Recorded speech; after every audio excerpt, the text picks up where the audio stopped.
Okay, idol, ano po tayo sorte regalo karon idol, no? October 5 ta karon idol, adlong Domingo ta karon, no? Kumusta? So, matod pa sa uban, no?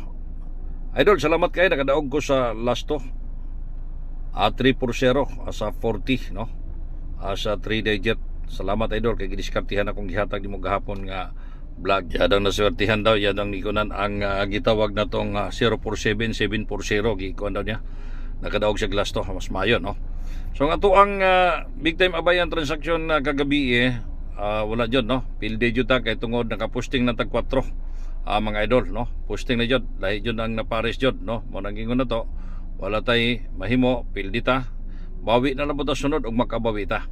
Karong adlaw mo ni ako ang short regalo karon idol. Kung makagi ko sa imong wall, paki-follow, like and share lang idol ha. Mo nagihangyo lang ako sa imong idol og kini karon mo ni ako ang short regalo karon para karong adlaw tayaan nato ni sa 2 PM, 5 PM, 9 PM. Nasa imo ha kung badukan nimo 1,000 og rambulito nimo 1,000. Diskartehe ang last to idol ha.